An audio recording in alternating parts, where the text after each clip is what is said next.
ဒီနေ့သာသနာတော်နဲ့2569ခုသူတော်အခေါ်လာတဲ့1389ခုနှစ်မြာတော်လာပြည်နီခရစ်နှစ်2026ခုဇန်နဝါရီလ2ရက်တောက်ကြနေ့မွေးတဲ့ဒေသကြီးအောင်လံခရိုင်အောင်လံမြို့နယ်တန်ကြီးကြီးရွာဓမ္မပါဠိရောဘုန်းတော်ကြီးကျောင်းကဘုန်းတော်ကြီးရွှေတို့ဓမ္မဗိမာန်တော်ကြီးအတွင်းနှစ်စဉ်ကျင်းပပူဇော်မြဲဖြစ်သောဗုဒ္ဓဘုရားဘောတော်၏ဒီခုနှစ်12ကြိမ်မြောက်ကျင်းပပူဇော်သောဗုဒ္ဓဘုရားဘောတော်9ညသုဓမ္မသဖြင့်တရားအလိုပေးပူဇော်ကြသည့်ဘောတော်ကြီးမှာယနေ့9ရက်မြောက်ပြစ္ဆမနေ့အောင်ပွဲနေ့မှာအမေရိကန်ပြည်ထောင်စုအိန္ဒိယပြည်နယ်ပေါ်ဝီမြို့ဓမ္မရဂိရကျောင်းတိုက်ကြီးအမဂန်ယောဂီကောင်းတော်ကောင်းတို့ကတရားအလိုပေးပူဇော်ပြီးအမရဒါနဓမ္မဒါနပေးပူဇော်ကြသည်ယောဂီကောင်းတော်ကောင်းတို့နဲ့တကွာတရားချစ်ခင်သူတော်စင်တို့ကပေးလူပူဇော်ပြီးတရားအလိုတော်ယနေ့ပြသမဒီရက်မှာတရားလိုလာကြတဲ့ဘာသာပေါင်းတော်ကောင်းတို့ကတရားချစ်ခင်သူတော်စင်ကောင်းတို့ကဘုရားဒီနေ့ညမှာခွင့်သာလဲမှာအဖေပါဆိုတဲ့တရားလေးနဲ့ကျေးဇူးဆက်ချင်ပါတယ်ခွင့်သာလဲမှာအဖေပါဆိုတဲ့တရားနဲ့ကျေးဇူးဆက်ချင်ပါတယ်ဒါကြောင့်တရားမသိခင်တရားမနာသိခင်တရားပိုင်ဖြစ်တော်မူသောသောလောကရတ္တမြင့်ရှင်တော်မြတ်ဘုရားဟာဘယ်လိုတရားဟောတရားနာမြတ်သူငါတို့ကရှင်တော်မြတ်ဘုရားရဲ့ဂုဏ်တော်တို့ကိုပုံပေါ်လေးနမောတတ္တနဲ့ဝိဇ္ဇာရပါအလုံးစုံနမောတတ္တနဲ့ဆက်ကြပါလို့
ကျေးဇူးဆက်ခြင်းနဲ့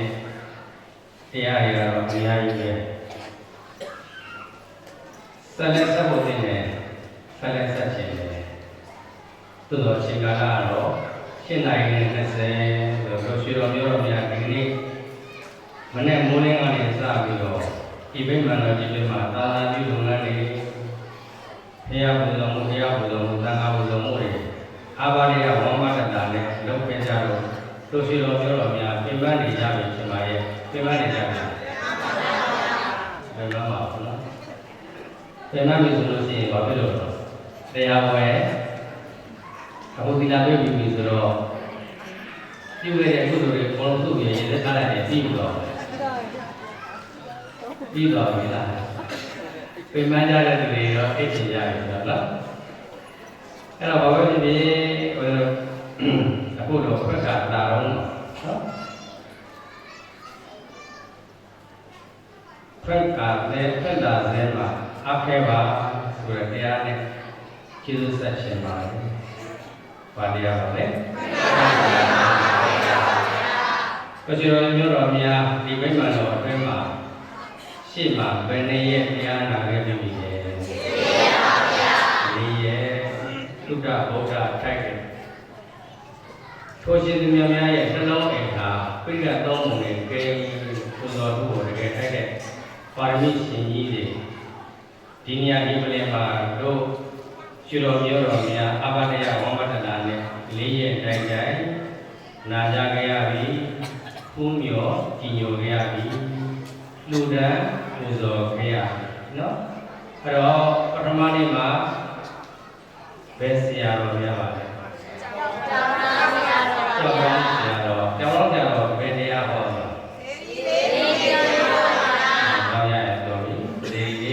နံပါတ်2ဘယ်ဆရာတော်လဲရမဝတိဆရာတော်ကဘယ်တရားလေးဟောပါလဲကောင်းစဉ်လေးပေါ့အမြတ်ဆုံးပါဗျာအမြတ်ဆုံးပါဗျာအမြတ်ဆုံးအလူတရားဝဲဒီနေ့မှလာပြတဲ့ကိုရှိတော်မျိုးတော်လည်းသိရတာပေါ့နော်အဲတော့ပထမနေ့ကကြောက်တော်ဆရာတော်ဘုရားကဒီဒုတိယနေ့ရမဝတိဆရာတော်ဘုရားကြီးကတတိယနေ့ယေဟုဆရာတော်ကဘာလဲသုခလေးကသုခ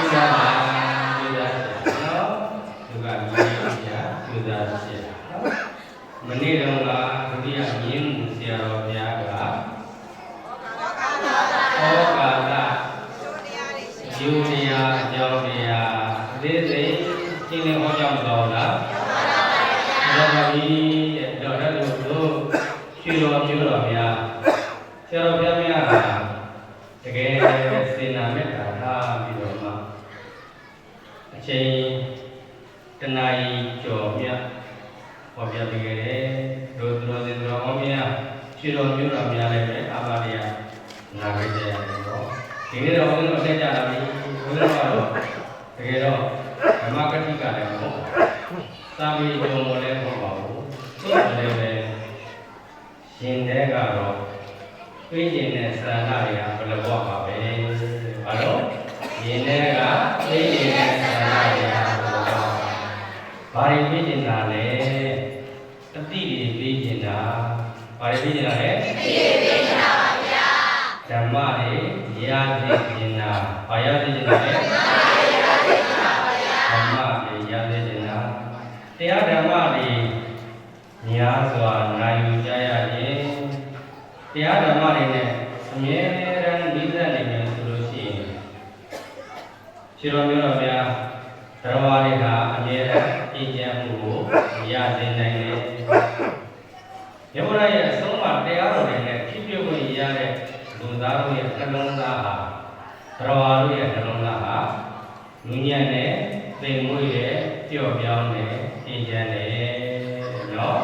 ရှင်တော်မြတ်ဘုရားရဲ့အဆုံးအမတရားတော်တွေနဲ့ဖြစ်ပြခွင့်ရလို့ရှိရင်လူသားတွေသရဝါတွေကဉာဏ်နဲ့ပျော့ပြောင်းတဲ့သိမ်မွေ့တဲ့အေးချမ်းတဲ့မကောင်းဘူးလားကောင်းပါရဲ့ဗျာကောင်းရဲ့နော်ဒါကြောင့်ကောင်းလို့ပဲတို့ရှိတော်မျိုးတော်များညတိုင်းအပင်မခံပြီးတော့အေးပြက်ခံပြီးတော့လာပြီးတော့နာယူကြတာပေါ့ဟုတ်လားဘုရားတို့ရှိတော်မျိုးတော်များဘုရားကပထမရက်ဒီမှာဆိုလို့ရှိရင်ပို့တဲ့မို့တော့ကပ်ဖို့ပေါ့ရှင်းသားလေးဆွဲပြီးတော့ဧည့်သည်လာတာတွေကိုကြည့်ပြီးတော့နော်တရားနာပိဿပေါင်းတွေကိုလာတာကိုကြည့်ပြီးတော့ဘုရားရှိရပီတိတွေရှင်းရှင်းကိုထွက်ပြီးတော့ရောင်နဲ့လမ်းလျှောက်နေတာရှိရနေထွက်ပြီးတော့နှုတ်ဆက်နေတာဘုရားဝမ်းသာလို့ငါကျူးစားရတယ်နဲ့ပဲပေးဆက်ရတယ်နဲ့ပဲဆောင်ရွက်ရတယ်နဲ့ပဲသူတို့တကယ်ကိုလူလာကြတာကိုသူတို့တကယ်ကိုတန်ဖိုးထားကြတာကိုသူတို့တကယ်ကိုမြင်လို့ကြတာကိုလို့ရှင်ထဲမှာဘုရားတကယ်ပဲခိုက်လိုက်နေနေနဲ့ပီတိတွေရမ်းဖြစ်တယ်နော်တို့ယောဂီအ ယောဂီတွေဟောနေကြတယ်ယောဂီတွေနော်တို့ရွှေတော်မျိုးတော်များတကယ်လည်းရှင်တဲ့ကပီတိတွေဖြစ်လုံးမို့လို့တရားတော်တွေကိုကြိုးစားနာကြတယ်ဆိုတဲ့ကတော့ဒီဘဝတော်ကြီးဖြစ်ဖို့ဆိုတာလွယ်တဲ့တကူမဟုတ်ပါဘူးအခုလိုပြိကအကျော်မောတကယ်ကိုဆရာတော်ဘုရားကြီးတွေပြနိုင်ဖို့ဆိုတာငွေကြီးပမာဏလုံလောက်လုံရတဲ့နေရပါဘူးเนาะဆရာတော်တွေလည်းပဲဒီရဲ့တရားပြောတော့ပါเนาะအဲ့တော့ဦးဇင်းတို့ကဆရာတော်ဘုရားများကိုရှောက်ရတဲ့အခါမှာဒီလိုစီလေးလေးစားစားနဲ့ဆရာတော်ဘုရားများကြွပြီးတော့ချီးမြှောက်ခြင်းအောင်မေတ္တာထားနိုင်အောင်သိသိချာချာရှောက်ပြရဟောတဲ့ဘယ်လိုအခြေခံရှောက်တယ်လဲဆရာတော်ရှင်တဲ့လူများဆရာတပည့်တော်တို့နေဘုရားတပည့်တော်ရဲ့ရောဘုရားတပည့်တော်ရဲ့နေမှာရှိကြတဲ့ဒီဝိကာရမတွေဘုရားတပည့်တော်နဲ့ဘဝသုဒ္ဓဗုဒ္ဓထိုက်တဲ့ပြိဋကသုံးမလို့မှာကိန်းတဲ့ရှင်မြတ်တို့ကိုပူဇော်လိုပါတယ်ရှင်မြတ်တို့ရဲ့သုံးမှာတရားတော်တွေကိုနာကြားလိုပါတယ်ဥက္ကဋ္ဌပူဇော်ခွင့်သူရဖို့နေရပြင်ပါတယ်ဗျာဆရာတော်တို့ကြီးမားသောပါရမီတွေနဲ့အတိတ်ကပါရမီတွေမှာတော့ကြီးမားသောပါရမီတွေဘုံကံတွေကျူးစားမှုတွေကြောင့်အောင်မြင်လာတဲ့ပြိဋကဂုဏ်တော်တွေကိုလည်းပူဇော်ပြီးတော့ဘုရားပြီးတော့လည်းပဲပါရမီရက်ခံရကြပါမယ်ဗျာဒီဘုရားမှာဆရာတော်ဘုရားတို့လိုပြိဋကတွေဆောင်ရတဲ့ပုဂ္ဂိုလ်တွေမဟုတ်တဲ့တိုင်နောက်မှာဆရာတော်ဘုရားတို့လိုဉာဏ်ရှိသောပုဂ္ဂိုလ်တွေဖြစ်ခွင့်ရအောင်ဆရာတော်ဘုရားတို့ပူဇော်ခံပေးပါပူဇော်ပေးပါဘုရားသစ္စာလျှောက်တဲ့အခါကျတော့ဆရာတော်များများကလည်းပဲမေတ္တာမြတ်ပြုလို့တို့ရှိတော်မျိုးတော်များနာကြခဲ့တဲ့ခုနှစ်မှာပြိဋကသုံးပုံအာဂုံဆောင်နိုင်တဲ့ဆရာတော်၄ပါးပြောခဲ့တယ်ဒီကြောင့်လည်းအတွင်းမှာပြိဋကသုံးပုံအောင်လုံးသောဆရာတော်ဘုရားအားလုံး9ပါးရှိပါပြီဘယ်နှပါးရှိပြီလဲ9ပါးရှိပြီနော်10ပါးမြောက်ဆရာတော်ဘုရားပူဇော်ခဲ့ပြီ2019ခုနှစ်ကဒါလေးဘုဒ္ဓပြည့်ပြည့်နော်10ပါးမြောက်ဆရာတော်ပူဇော်ခဲ့ပြီ10ပါးမြောက်ဆိုတာဘုရားမြန်မာနိုင်ငံမှာတန်ခါ3သိန်းခွဲ4သိန်းကရှိတဲ့အထဲမှာပြိဋကသုံးပုံကိုလုံးစုံအောင်နှလုံးအိမ်မှာပြိဋကသုံးပုံကိန်းပြီးတော့ဘုရားထိုက်တဲ့ဆရာတော်ကဘယ်နှပါးရှိတော့17ပါးပါဗျာ17ပါးပဲရှိသေးတယ်ဘယ်နှပါးတော့17ပါးပါဗျာ17ပါးပဲရှိသေးတယ်တကယ်ကိုရှာပါပဲเนาะဆရာတော်ဘုရားလည်းပဲအဲ့လိုပြိဋကတွေအောင်ဆိုတာဘယ်တော့ဒီရင်းနှီးရတယ်ချို့ဆရာတော်တွေနေ့အစိတ်30သူတို့ပြောတယ်ဘုန်းတို့အခုဒီကနေပြီးတော့ဆရာတော်ဘုရားပြန်တော့သွားတဲ့အခါမှာဘုန်းတို့အဲ့ရှိဝတရားနဲ့ညီစွာပြန်ပြီးတော့မှဆရာတော်ဘုရားနဲ့စကားပြောဘာသာရေးဆွေးနွေးစသည်လုပ်တဲ့အခါမှာဆရာတော်ဘုရားမိတ်နော်အတိတ်ကဘုံကလည်းပါအောင်မှကျမ်းမာရရတဲ့ညီညွတ်အောင်မှညာနဲ့အသင့်နဲ့တော့အနည်းဆုံးရှိအောင်မှနော်အဲ့ဒီအရာတွေကြောင့်ညာဆိုတော့အကြောင်းတွေဆုံးမှလာတယ်အခုလိုသံဃာတွေပြည်လာမျိုးအခုလိုအောင်မြင်မှုတွေရကြတာတဲ့တချို့ဆရာတော်တွေအနည်း30အနည်းဆုံးပဲအဲ့ဒါကဟိုငငယ်ရနေခဲ့တဲ့စာရီပါလေးကိုဒီပြိကပြီးကိုရှောင်းတဲ့အခါနော်အဲကြောင့်မရှောင်းတော့ဇွဲလုံးလာတွေနဲ့စူးစမ်းခဲ့တဲ့အတွက်ကြောင့်အောင်မြင်မှုတွေရခဲ့တယ်ပြီးတော့တို့ကဓမ္မပေါင်းတော်အောင်များအရှိတော်မျိုးတော်ကဒီလိုဇွဲကောင်းတဲ့တကယ်ကိုပါဠိရှင်တွေကိုဖုံးပြောင်းရတာကကောင်းလို့မဟုတ်လားဒါကြောင့်ဘယ်လိုကပြောခဲ့သလိုပဲတကယ်ပဲပါဠိရှင်ကြီးတွေဖြစ်တဲ့ပြိကသုံးပုံတော့ဒီမှာကိန်းတဲ့ဆရာတော်ဘုရားများကိုပူဇော်ခွင့်ရတဲ့ဟာပါရမီတွေကိုမိမိတို့ကလည်းပဲအရှင်ဝါယူပြီးတော့သူတို့အရှင်လေးနဲ့ပူယူတာပဲဟုတ်လားဒါကြောင့်ဘုရားတို့ပြင်ခဲ့တဲ့ဆရာတော်တွေအားလုံး9ပါးကြည့်ပြီး10ပါးမြောက်အောင်မြင်ခဲ့တဲ့ဆရာတော်9ပါးမြောက်အောင်မြင်ခဲ့တဲ့ဆရာတော်17ပါးမြောက်အောင်မြင်ခဲ့တဲ့ဆရာတော်14ပါးမြောက်အောင်မြင်ခဲ့တဲ့ဆရာတော်15ပါးမြောက်အောင်မြင်ခဲ့တဲ့ဆရာတော်16ပါးမြောက်အောင်မြင်ခဲ့တဲ့ဆရာတော်18ပါးမြောက်အောင်မြင်ခဲ့တဲ့ဆရာတော်ရဲ့လို့ခေါ်လို့9ပါးကိုပူဇော်ခွင့်ရခဲ့ပြီတဲ့ဗျာနော်တို့ရှိတော်မျိုးတော်များမိမိတို့ဘယ်တော့ကံကော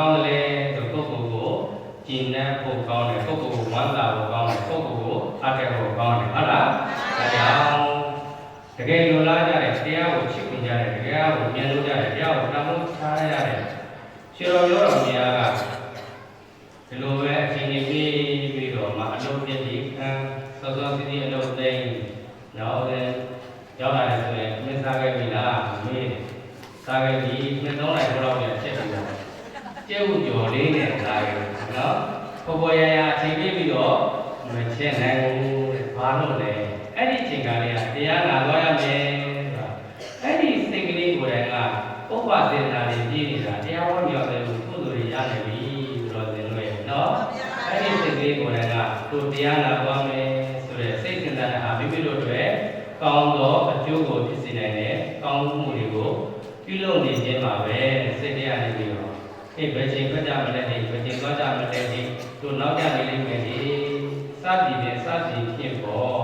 မိမိတို့ဒီနေရာကိုမရောက်သေးခင်ကလေးကဒီနေရာလာဖို့အရေးကိုစိတ်အောင်ထဲမှာတက်နေခြင်းဟာပုဗ္ဗစေရနာဖြစ်တာပါပဲ။ဘာဖြစ်တာလဲ။ပုဗ္ဗစေရနာဖြစ်တာပါ။ဟောဒီထဲရောက်ပြီဆိုတော့ဒီထဲရောက်တော့လည်းဆရာတော်ဘုရားများကဟောလို့တို့တော်သင်ညာတို့ရှိတော်မျိုးတော်များကအာမတရားဝမ္မတ္တာနဲ့နာယူကြတယ်။ဆရာတော်ဘုရားများမေးလိုက်ဘုရားပြန်ပြေးလိုက်တယ်။ပြောပြောချင်းကြီးကြီးနူးနူးနဲ့တကယ်လုပ်တဲ့အလုပ်ဟာကောင်းပြတဲ့အလုပ်ဖြစ်တဲ့အတွက်ကြောင့်ဘာစေရနာတွေဖြစ်တယ်မောစစေရနာဖြစ်တယ်ဘာစေရနာလဲမောစစေရနာဖြစ်တယ်ဟောမောစစေရနာတွေဖြစ်ပြီးတော့ကဲတရားဝင်ပြီးပါပြီရေစက်ချလို့ပြီးပါပြီဆိုပြီးတော့ကာမောကာပါတဲ့ပုဂ္ဂိုလ်ကကာဆံခဲ့ပါတဲ့ပုဂ္ဂိုလ်ကဆံခဲ့များသောဖြင့်ကားနေပေါ့ဟောအိမ်သားသွားတဲ့တိုင်အောင်မိမိတို့ကဒီမှာတရားနာခဲ့တဲ့ခါတွေ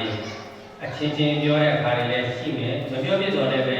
ဆရာတော်ဘုရားမြတ်ဟောတဲ့တရားတွေကိုနားထဲမှာပြန်ပြီးတော့ကြားရောက်ပြီးတော့အဲ့ရဝင်တဲ့အချိန်တိတ်တော်တဲ့အချိန်ကြီးအောင်မရှိနေဘူးလားရှိပါတယ်ဗျာဘာစေရနာတွေဖြစ်အပရစေရနာတွေဖြစ်နေတာပေါ့ဟုတ်လားတန်ဖိုးကြည့်လိုက်တာ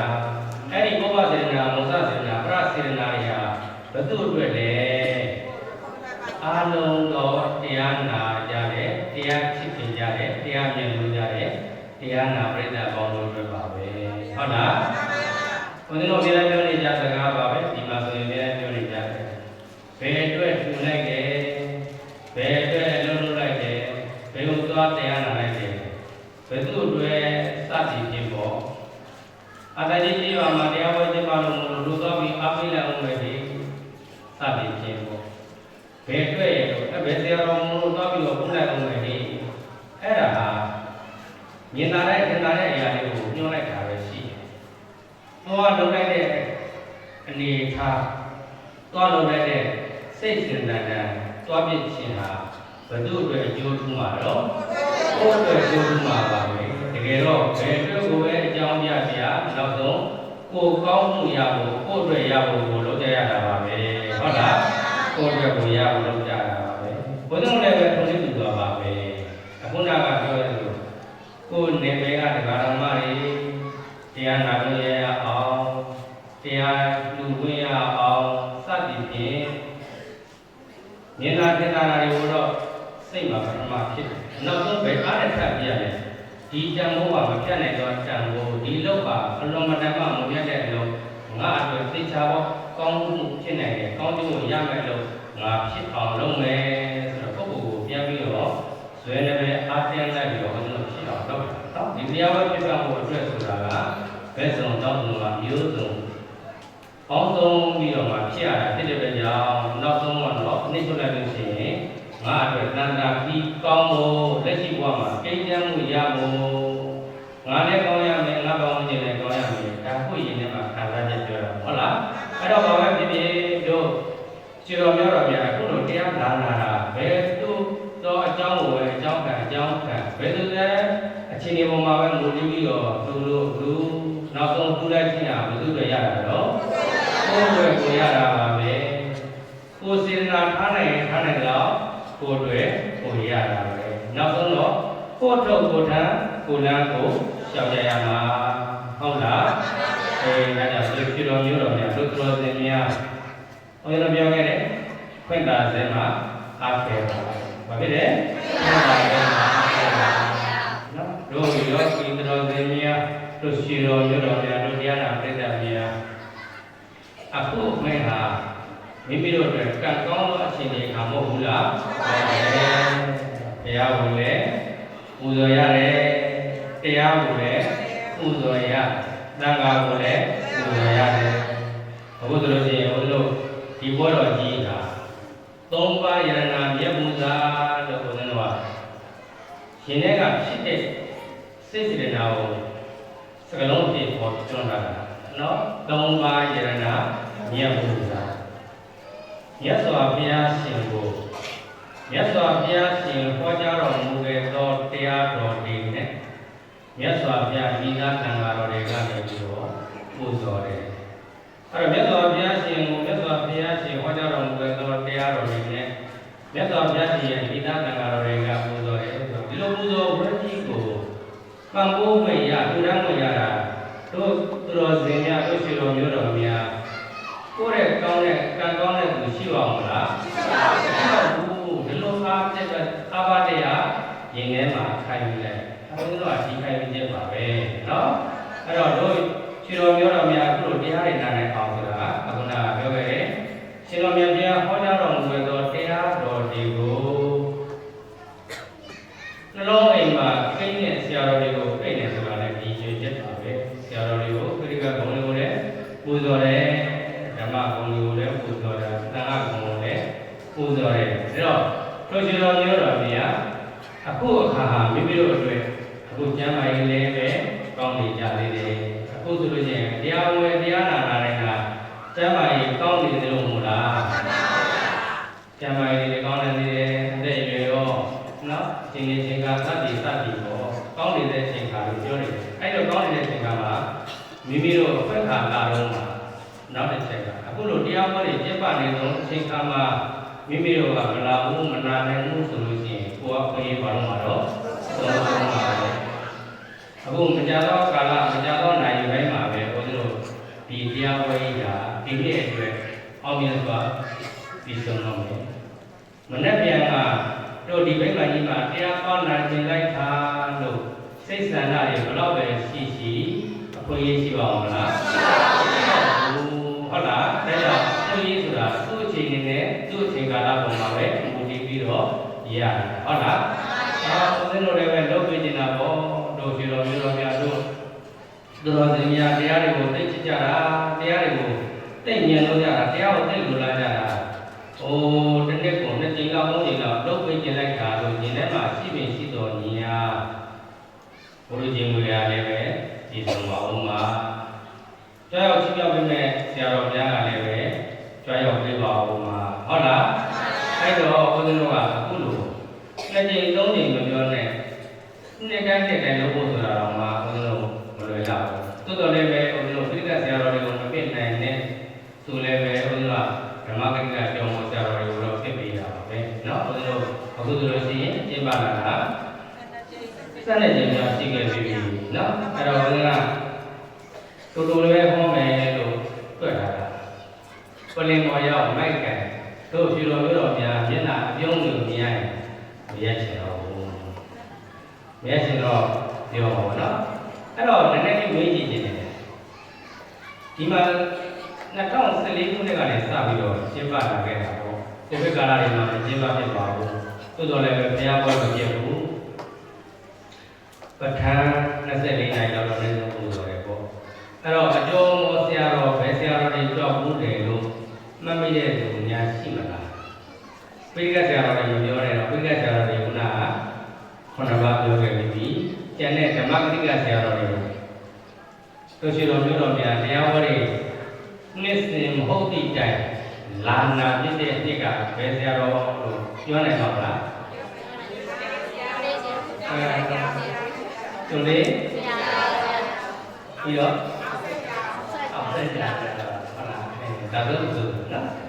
ဘုရားပြည့်ခဲ့လို့လေတော်တေးဆရာတော်ဟောပါတယ်နှစ်စဉ်ပါပါတယ်ဒီနှစ်မှာတော့ဘုရားတော်ကမပြည့်ဖြစ်ဘူးဘုရားက9ရက်ပဲကျင့်ပနိုင်တယ်ဖြစ်တဲ့အတွက်ကြောင့်9ရက်ပဲကျင့်ပဖို့ရတာဖြစ်တဲ့အတွက်ကြောင့်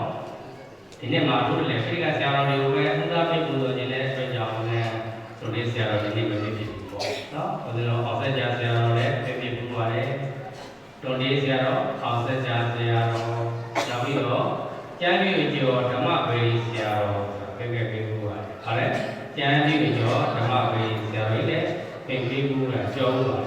နောက်ကျမ်းလေးကဆရာတော်ပြည့်ရဲ့ဆိုရဲကျမ်းလေးကဥယျာဉ်ဆိုလည်းပြင်ပြီးဘူးအဲဒီကျမ်းလေးကဥယျာဉ်ကိုပထမနေ့ပြင်နဲ့နောက်နေ့ပြင်နဲ့အကြောင်းအားဖြင့်ဆိုတော့လမ်းမှာကြီးမားသောကိစ္စကြီးကိုနောက်ပြန်သွားတဲ့အခါမှာကြားပြဝင်ပြီးတော့ဟောပေးတယ်ဘုဂိုးရှင်ဇဝနာဆိုတဲ့ဆရာတော်လည်းပြင်ပြီးဘူးဒီရဲ့နော်နောက်ပြီးတော့ဘုရားကာလမှာအချင်းချင်းဝမလုံးနိုင်တဲ့ကာလမှာဘုရားတော်ကျေးဇူးတော်ရှင်တို့ရအောင်ဆရာတော်အခုတော်တော်မတော်ပြီဖြစ်တဲ့ဆရာတော်ဘုရားကိုလည်းသူ့ရဲ့ကုသိုလ်ဖြစ်ဖို့ပါတယ်အခုကျမ်းမာရေးရာချွေးနေပြီဖြစ်တဲ့ဘုရားတော်ပြောတော်များရဲ့ဆရာတော်ဘုရားတော်ကိုလည်းတရားကုသိုလ်ဖြစ်ဖို့နော်အဲကြောင့်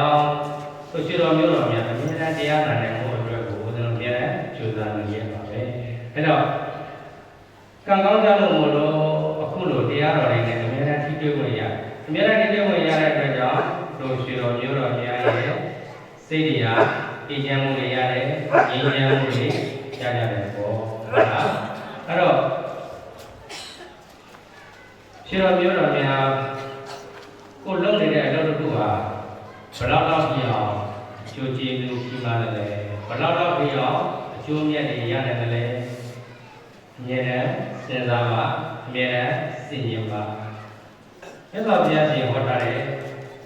လူလိမ္မာပညာရှိဆိုလို့ရှိရင်ယခုဘဝလည်းပဲချမ်းသာအောင်နောက်ဘဝအတွက်လည်းပဲချမ်းသာအောင်နေတတ်ရတယ်ဆောင်ရွက်တတ်ရတယ်ယခုဘဝပြည့်စုံတဲ့ချမ်းသာအောင်လည်းမပြီးသေးဘူးဘာဖြစ်လို့လဲလို့ပြောလို့ရှိရင်ဘုရားတော်ဟာဘုရားဘာသာဝင်သူတော်စင်တွေဖြစ်ကြတယ်လေရှင်သာဗျာရဲ့အဆုံးအမတွေကိုယုံယုံကြည်ကြည်နဲ့လက်ခံပြီးတော့ကြိုးစားကြတဲ့ပုဂ္ဂိုလ်တွေဖြစ်တဲ့အတွက်ဘုရားဘာသာဝင်သူတော်စင်တို့ရဲ့လက်ပြီးအဆုံးအပဲမှာလေနိဗ္ဗာန်ဟုတ်လားဘယ်မှာလဲနိဗ္ဗာန်တို့ရှင်တော်မျိုးတော်များဘုရားဘာသာဝင်သူတော်စင်တို့ဟာချမ်းသာဆုံးနေရာပါဆိုတာနိဗ္ဗာန်ရောက်ခြင်းဆုံးနေရာတွေလည်းပဲနိဗ္ဗာန်ပဲအဲ့ဒါနိဗ္ဗာန်ဆိုတာရောက်ဖို့တော့လွယ်ကူတဲ့အရာတော့မဟုတ်ဘူးနော်မဟုတ်တော့လည်းပဲရအောင်တနေ့သောအခါရောက်ပြအောင်ကြိုးစားရမယ်ဆိုတဲ့ပြည့်ပြတ်သောခံယူချက်တွေတော့ထားပြီးကြိုးစားရမယ်ဒီတော့နိဗ္ဗာန်မရောက်သေးလို့ရှိရင်ရှိတော်ပြောတော်များဒီဘဝပြီးလို့ရှိရင်နောက်ဘဝတွေရှိအောင်မလားရှိအောင်မယ်ဆိုလို့ရှိရင်ဒီဘဝမှာကြိုးစားထားမှုဒီဘဝမှာအားထုတ်ထားမှုဒီဘဝမှာဆောင်ရွက်ထားမှုကောင်းရင်နောက်ဘဝကကောင်းတဲ့နေရာရောက်နိုင်တာပေါ့ဟုတ်လားအဲဒီဘဝမှာမကြိုးစားဘူးဒီဘဝမှာကြုံသလိုပဲနေမယ်ရှိတာလေးနဲ့အခုမှဒီကိုတင်းနေပြီးတော့ကြုံသလိုပဲနေမယ်ဒီဘဝချမ်းသာရင်တော်ပြီကွာဆိုလို့ရှိရင်မျက်စိနှလုံးပိတ်သွားတဲ့နောက်ပိုင်းမှာမတွေးဝင်စရာပဲပေါ့ဟုတ်လားဒါဘုရားရှင်တို့ဟာသွားလို့သိလို့ရှိရင်သွားတဲ့လမ်းကြောင်းဟာငါးဆိုရှိတယ်လို့ရှင်တော်မြတ်တရားဟောတာလေဒေဝမနုဿနိရိယပေတတိစ္ဆာနာဆိုတဲ့ငါးဆိုတော့လမ်းကြောင်းဘယ်လိုဆိုလဲငါးဆိုတော့လမ်းကြောင်းမှာနှစ်ကြောင်းပဲအကောင်းပါတယ်ဘယ်နှကြောင်းလို့နှစ်ကြောင်းဆိုတာကဒေဝဆိုတဲ့နတ်ပြည်ရောက်ခဲ့ရင်ဖြစ်တော်သေးတယ်ဟောဟုတ်လားမနုဿဆိုတဲ့လူပြည်ကိုပြန်ရခဲ့ရင်လည်းပဲတော်သေးတယ်ဟောတိရစ္ဆာန်ငရဲတိရစ္ဆာန်ပြေးကြရများဖြစ်ခဲ့လို့ရှိရင်ရှုံးသွားပြီဟုတ်လားရှုံးသွားပြီဟောဒါကြောင့်ရနေတဲ့ဘဝရလာတဲ့အချိန်ခါလေးမှာဂတိကြီးထားပြီးတော့အမြဲတရားနဲ့နိစ္စတွေကိုထိတွေ့နေဖို့မလိုဘူးလားဟုတ်ပါတယ်ဗျာထိတွေ့နေဖို့လိုတယ်ဘာလို့လဲဆိုတော့စိတ်စဉ်ဟာထွတ်ထားလို့ရှိရင်ပြေးနေနိုင်ပြေးနေတာသွားနေနိုင်သွားနေတာဟုတ်လားချုံကဲနဲ့အုပ်ထားပြီးတော့တတိနဲ့ထိနေနိုင်မှသာလေဘာလို့ထားလို့ပြန်ပြီးတော့ငြိမ်တာဟုတ်လားအဲ့တော့ဒီဘဝပြီးတော့ဘဝတွေမပြီးသေးဘူးဆိုတော့အများနဲ့သိထားဖို့မလိုဘူးလားဟုတ်ပါတယ်ဗျာဒါဖြင့်ဒီဘဝမှာပဲချမ်းသာရင်တော်ပါပြီကွာဆိုရုံနဲ့တော့ဖြစ်ပါမလားဖြစ်ပါဗျာမဖြစ်တဲ့အနေထားတစ်ခုပါပဲဒါကြောင့်ဒီဘဝမှာ ပြည့်စုံတဲ့အနေအထားရှိတယ်လို့နောက်ဘဝအတွက်ပြည့်စုံအောင်ချမ်းသာအောင်ဆိုတာလက်ရှိအခြေအနေကနေပြီးတော့မလုပ်ရမှာတော့ကြိုးစားယူရမှာဖြည့်ဆည်းယူရမှာအားထုတ်ယူရမှာပေါ့ဟုတ်လားဒါကြောင့်ဖွင့်တာစေပြီးတော့တို့ရွှေတော်မျိုးတော်များအခုအခြေအနေတစ်ခုဟာဘာပဲဖြစ်ဖြစ်ကောင်းတဲ့အခြေအနေတစ်ခုလို့ပြောလို့ရတယ်နဲတာများတာဗာရဏမဟုတ်ဘူးဒါနအရာမှာမိမိစိတ်စေတနာကပြည့်လူခြင်းရဲ့စိတ်စေတနာဖြစ်ဖို့ပဲရည်ရည်ဟုတ်လားဒါနကိုပြုမယ်သီလကိုစောင့်တည်မယ်ဘာဝနာတွေကိုသွားခြင်းနဲ့ပွားနေမယ်အကုသိုလ်တွေကိုဝန်မခံဘူးသူ့တွေကုသိုလ်တွေနဲ့ပဲအမြဲတမ်းကိုယ်နှလုံးသားမှာကိုယ်စိတ်ဓာတ်မှာရှိနေအောင်ကြိုးစားမယ်ဆိုလို့ရှိရင်မိမိတို့ကအမြဲတမ်းပါရနိုင်ပါလေကုသိုလ်တွေရှိနေမယ်ဆရာတော်ကဟောတာတဲ့နှလုံးလေးကောင်းလို့မှတ်ထားတယ်လူတွေကိုတုံနှမျိုးတဲ့ဗါတယ်လူတွေကိုတုံနှမျိုးဘုရားတဲ့လူသားတိုင်းမှာလူတွေကိုမှတုံနှမျိုးပဲကုသိုလ်ဖြစ်ခြင်းဖြင့်မဖြစ်ခြင်းအကုသိုလ်အကုသိုလ်နဲ့ကုသိုလ်ဒီနှမျိုးပဲဖြစ်တယ်တဲ့ဘုရားတဲ့လူသားတိုင်းမှာဒါဟာသူရှင်တော်ပြောတော့မြတ်ပုဂ္ဂိုလ်ကိုစမ်းစစ်ကြည့်မနေ့မိုးလင်းကနေပြီးညအိပ်အောင်ဝင်တဲ့အတော်တွင်မှာငါစိတ်ဟာ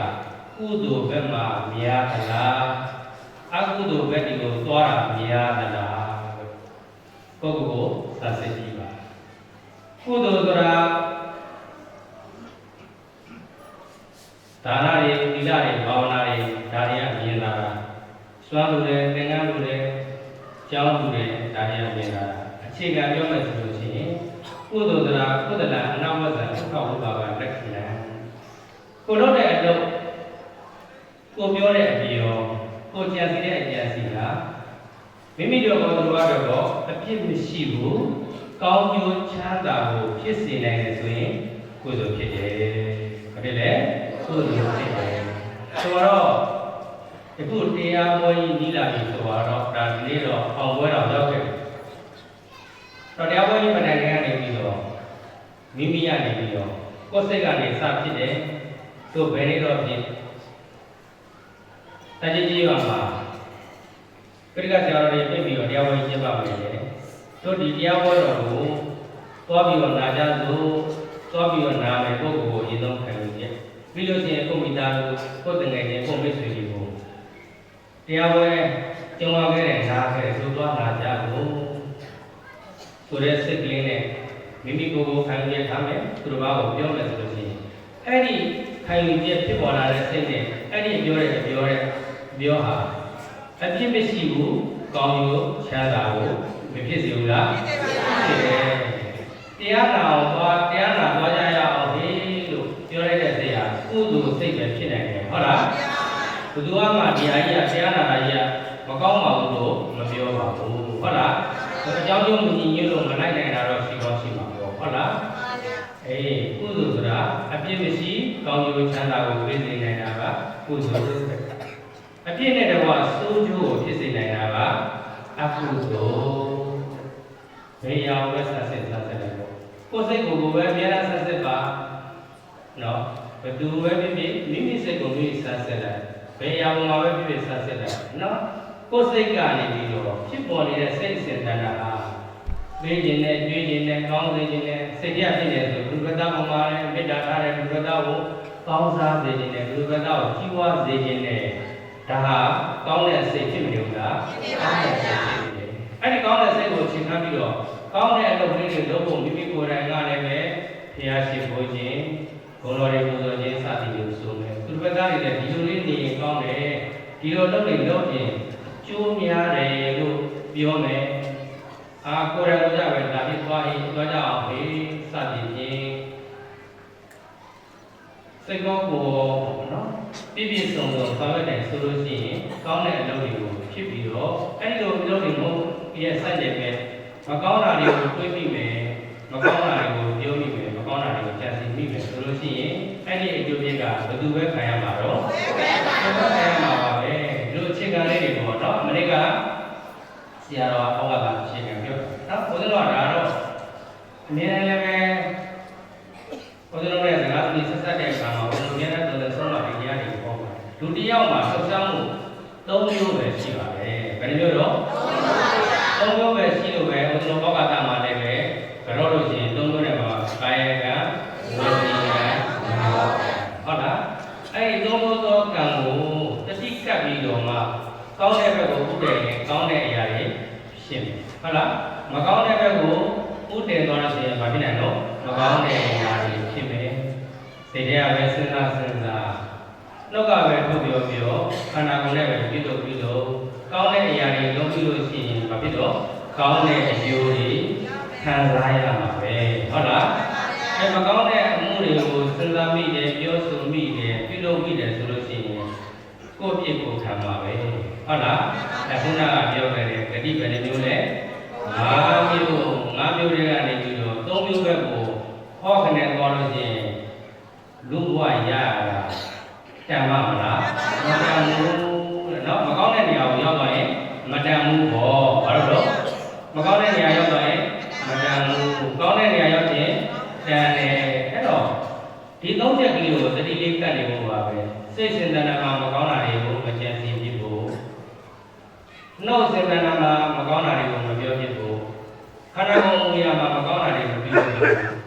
စိတ်စဉ်းစားတာမှာကောင်းတာတွေကိုပဲကြံစည်ဖြစ်ဖို့မိမိကြောင့်မိမိရဲ့ကောင်းဝန်းကျင်မိမိကြောင့်အစဉ်ပြေပါစေချမ်းသာပါစေပျော်ရွှင်ပါစေစစ်စည်းရဲတွေမဖြစ်ကြပါစေနဲ့ကိုယ်စည်းရဲတွေမဖြစ်ကြပါစေနဲ့အခြေခံပြီးစဉ်းစားအဲ့ဒီစဉ်းစားတဲ့နောက်မှာဖြစ်ပေါ်လာတဲ့မကောင်းတာတွေကိုလည်းသမျှကိုမတိုက်တွန်းနဲ့ကောင်းတာကိုပဲတိုက်တွန်းမကောင်းတာတွေကိုလည်းသမျှကိုတွန်းဖို့နဲ့ကောင်းတဲ့ဘက်ကိုပဲတွန်းဖို့မကောင်းတာကိုသမျှကိုတွန်းဖို့နဲ့ကောင်းတာကိုပဲဆွတ်ခေါ်တယ်ဆိုလို့ရှိရင်ကိုယ့်ရဲ့3ချက်သောအမှုရာတွေကောင်းတယ်လားကောင်းတယ်ဒါကြောင့်တို့ခြေတော်မျိုးတော်များအခုလိုကျွန်တော်တို့ဆိုတော့မှာဘုရားကျေးဇူးဆက်ပြီးတော့ဒါမေတ္တာနဲ့ရှင်းပြီးတော့အမှားတွေဟာနော်လက်လုံးတပည့်နေမိတတ်တယ်ဆိုလို့ရှိရင်အမှားတွေလုပ်တတ်တယ်အမှားတွေလုပ်တတ်တယ်လုံးမိတယ်ဆိုလို့ရှိရင်လုံးမိတဲ့အမှားဟာကိုယ်ပဲဘာလို့မှာတော့တောင်းယူရမှာဟုတ်လားကိုယ်ပဲတောင်းယူရမှာကိုယ်ပဲဘာလို့မှာတော့ခံစား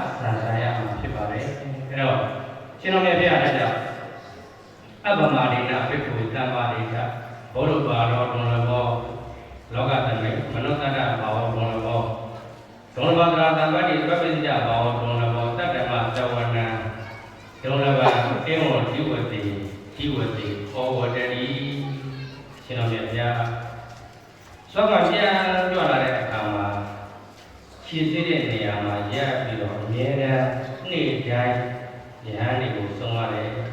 အပ္ပမဒိဋ္ဌဘိက္ခုသမ္မာဒိဋ္ဌခြေသားတို့မမေ့ကြနဲ့မပေါ်ကြနဲ့ဘောရဘာရောဒုံလဘောလောကသမိလောကကြီးမှာဘုရားတဆူပွင့်ဖို့ဟာအလုံးမတန်မှာခေရပါတယ်တို့ကြည့်တော့ပြောတော့များဒီတရားတွေကနာဟုဝိသားပါပဲသို့တော်လည်းနာဟုဝိသားနားရရှိနေုံနဲ့တော့မပြီးဘူးဘာလို့နားရဲရောက်ပြုံနဲ့တော့မပြီးဘူးတန်ဖို့ကိုသိပြီးတော့တကယ်ပါလားဒါကြောင့်ကြုံလုံးစုံလုံးမှာတို့ရှုံးမဖြစ်ရအောင်မဆုံးရအောင်ခွေးမဆုံးအောင်တို့ကြိုးစားရမယ်ဆိုတဲ့အသိတွေနဲ့ပါတော့မှာကိုယ့်ကိုယ်အားပေးပြီးတော့ကြိုးစားရမှာပေါ့ဟုတ်လားဘောရဘာရောဒုံလဘောလောကသမိလောကမှာဘုရားတဆူပွင့်ဖို့ဟာအလုံးမတန်မှာခက်ခဲတယ်ခင်းနေမြတ်စွာဘုရားရှင်ဟောကြားတယ်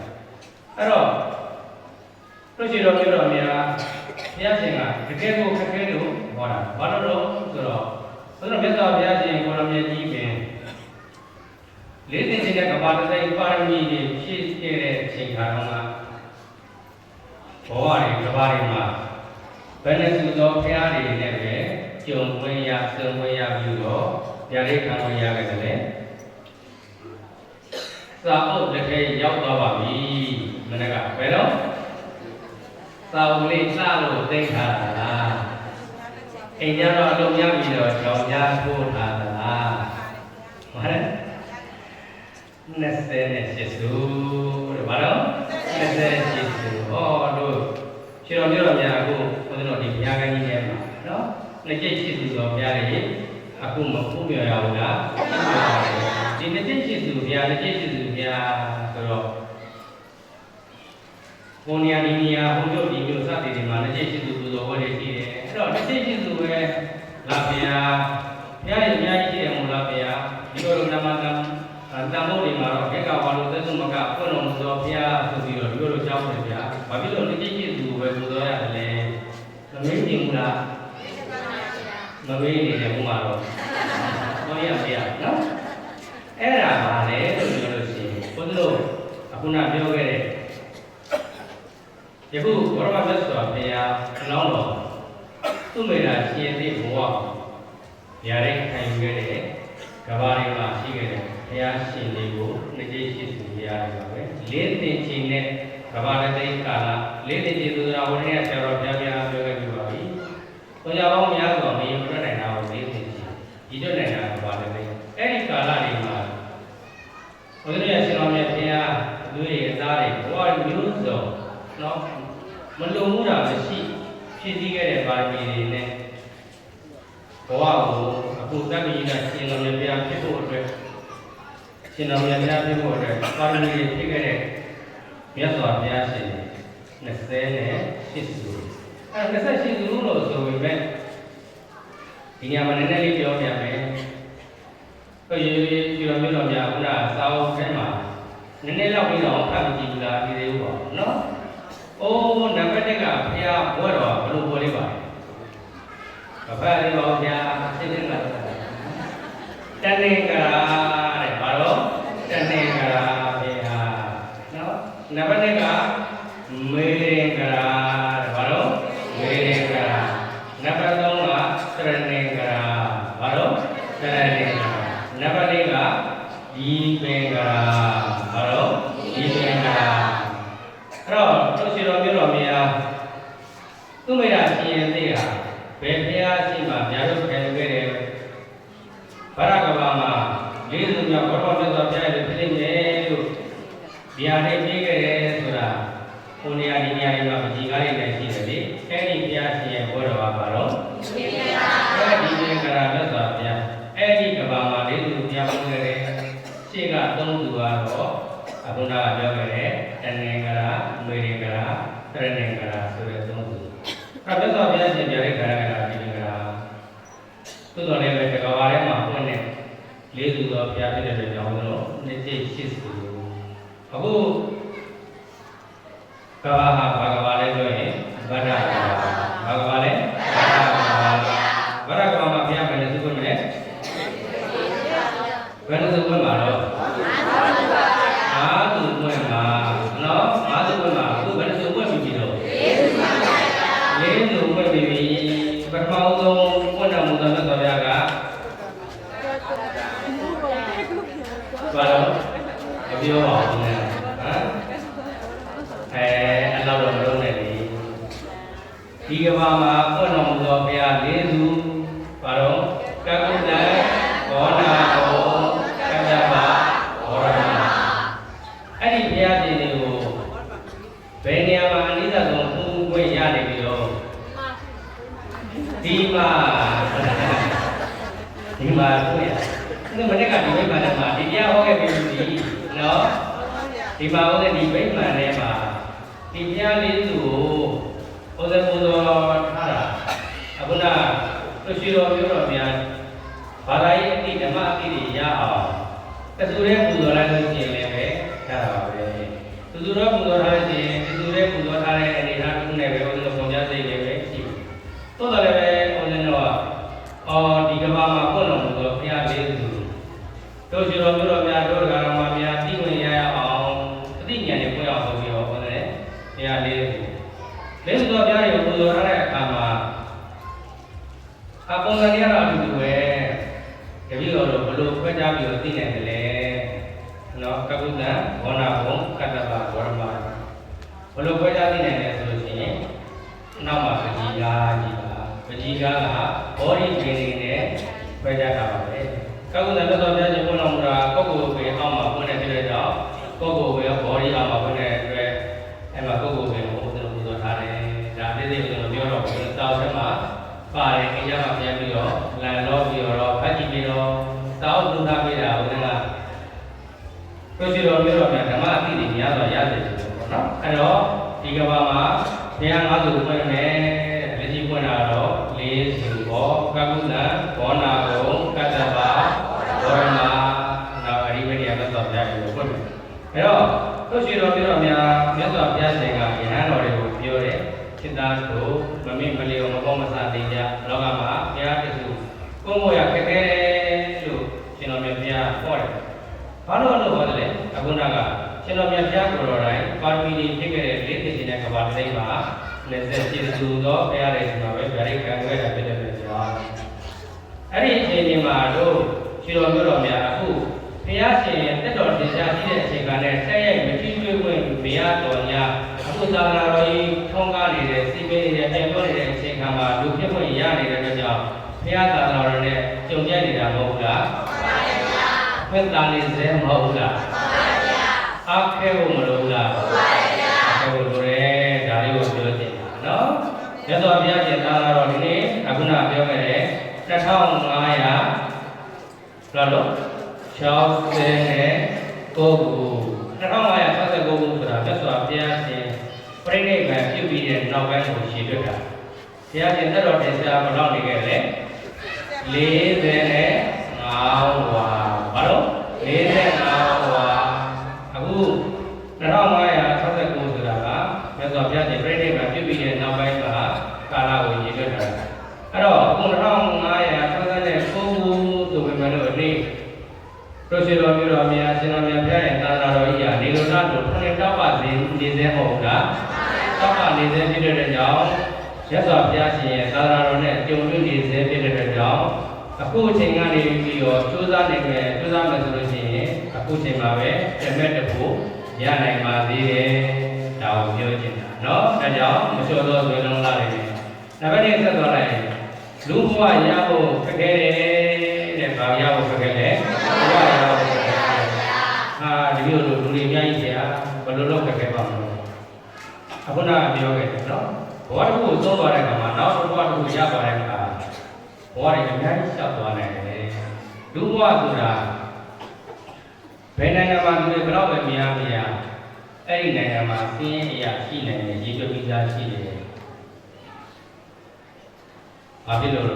များလို့လားနည်းလို့လားနည်းလို့ဘာလို့တော့နည်းလို့အခု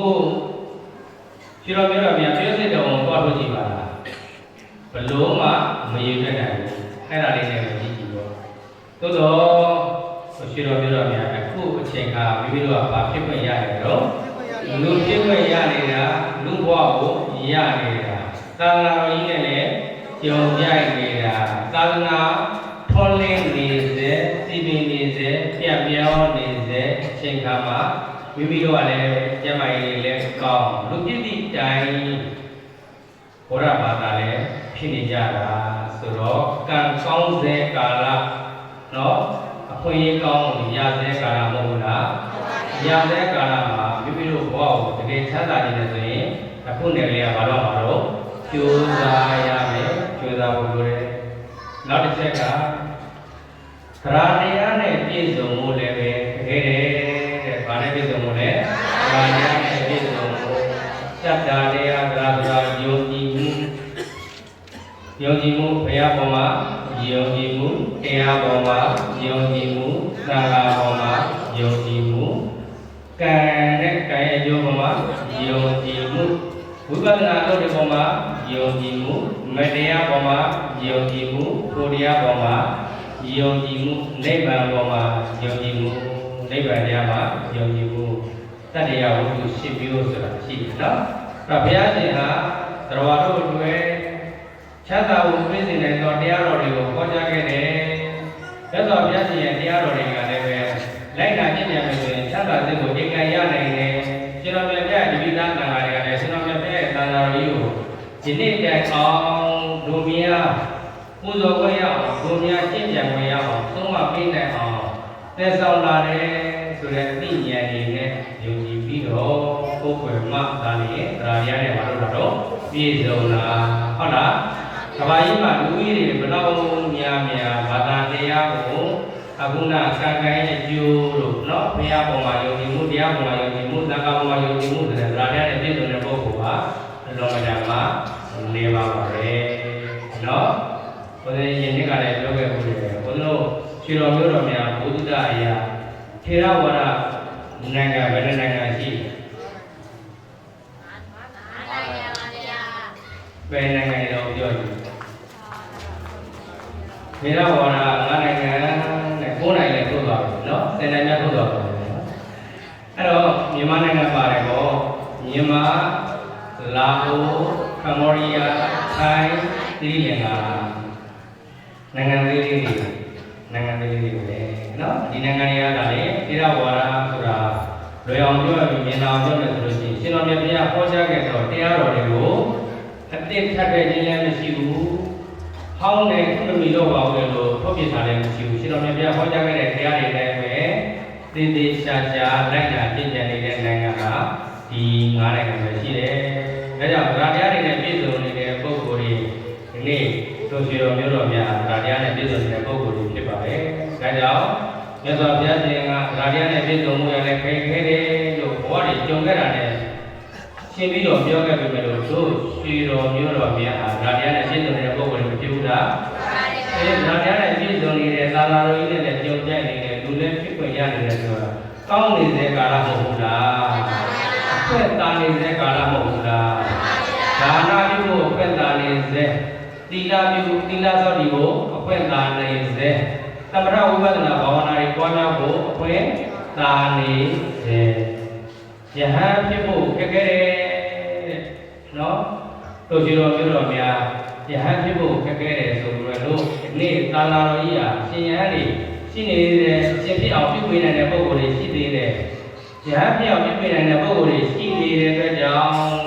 တို့ရှိတော်မျိုးတော်များအခွင့်တာနေတဲ့မဟုတ်ဘူးလားသာနေတဲ့ဖြစ်တဲ့အတွက်ကြောင့်ငငယ်တုန်းကကိုရင်တော့မျိုးသားတိုင်းတို့ကြီးကြီးကြတယ်ပေါ့သို့တော်လည်းပဲတဲ့ရွယ်လေး20ကျော်လာတဲ့အခါမှာယဟန်ဘဝမတက်ဖြစ်တဲ့ပုဂ္ဂိုလ်တွေများစွာရှိကြတယ်နော်အဲ့ဒီခါလေးဒီနေရာမှာလည်းဘုရားလေးပြောရင်ကိုယ်တို့နောက်နိုင်ငံမှာသာသနာပြုတဲ့အခါမှာကိုယ်ဇူလိုင်လမှာနှစ်စဉ်သူကောင်းရှင်ပြုတရားသူကောင်းရှင်ပြုရဟန်းကံပေါ်လုပ်တယ်တရားစခန်းနဲ့လုပ်တယ်တစ်နှစ်ကိုမရှိဘူးဆိုလို့ရှိရင်ရှင်သာမဏေရောသီလရှင်ရောယဟန်ရော30ဝန်းကျင်ပဲရှိတယ်နော်ရှင်သာမဏေရောသီလရှင်ရောယဟန်ရော30ဝန်းကျင်ပဲရှိ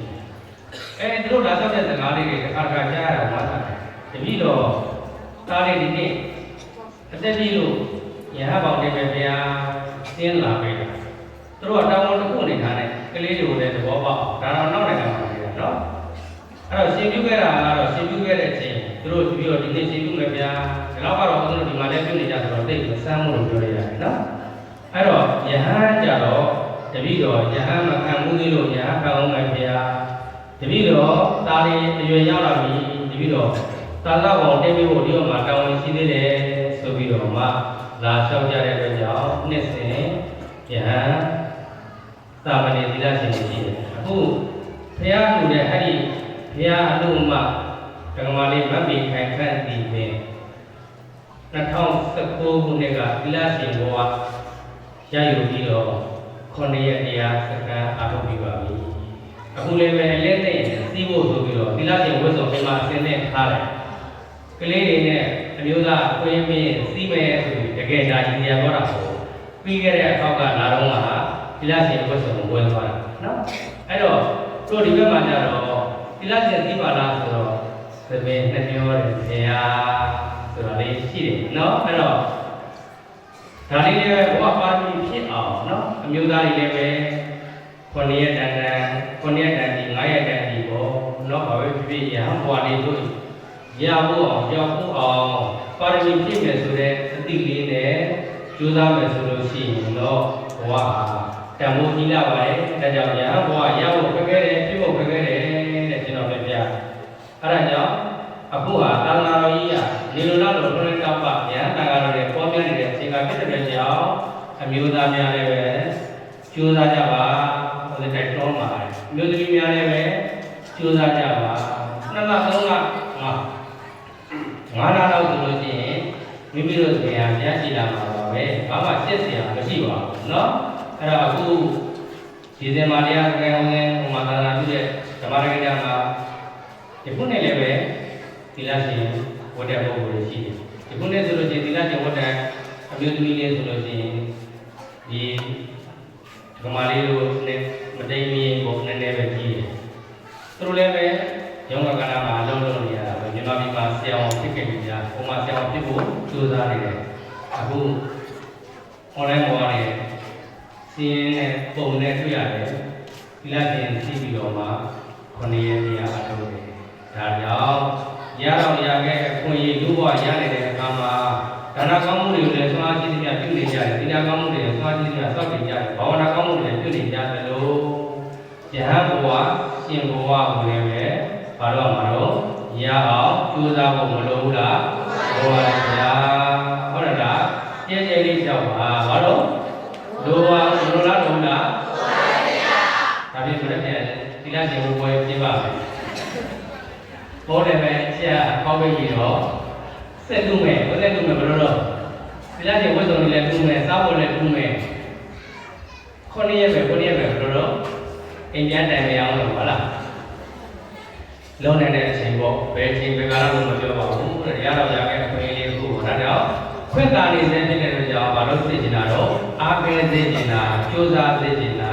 သာသာတော်နဲ့တက္ကနာကျုံရမှုတက္ကနာကျုံရမှုဆိုတာလွယ်ကူလားခက်ခဲလားခက်ခဲတယ်ဒါကြောင့်ခက်ခဲတဲ့ကာလကြီးတစ်ခုခက်ခဲတဲ့သာသာတော်နဲ့ကြုံတွေ့ရတဲ့အချိန်ကမှတို့ကံကောင်းတဲ့ရတဲ့ဘဝလေးကိုကြိုးရှိအောင်ကြိုးစားမယ်ဆိုတဲ့စိတ်နဲ့အခုနပြောခဲ့တဲ့ကောင်းမှုကိုစုံအောင်ပြုပါလို့လည်းတိုက်တွန်းချင်ပါတယ်နောက်ဆုံးချက်ကတော့တရမသဝနာအတိတော်လည်းပါတဲ့သူတော်ကောင်းတရားတွေနာရဖို့ကြားရဖို့ကြင်ကြံရဖို့ခက်ခဲတယ်တဲ့ရှင်တော်မြတ်ဗျာနော်သာသနာတော်ကြီးနဲ့ကြုံမှသူတော်ကောင်းတရားတွေကိုနာရမယ်ကြားရမယ်ကြင်ကြံရမယ်ဟောပြီးတော့တို့ရှင်တော်ပြောတော်များအခုသူတော်ကောင်းတရားတွေရှင်တော်မြတ်ဗျာကတော့ပါရမီပြည့်ခဲ့တဲ့ကာလတွေနဲ့ကြည်ပြီးတော့ယဟန်တွေကိုဆုံးပါတယ်တို့ရှင်တော်မျိုးတော်ဘုရားကသူတော်ကောင်းတရားကိုနာကြားဖို့ခက်ခဲတယ်လို့ဆိုပေမဲ့လို့အခုမရခဲ့ဘူးလားဘယ်နည်းရခဲ့ပြီလို့9ရက်ရခဲ့ပြီ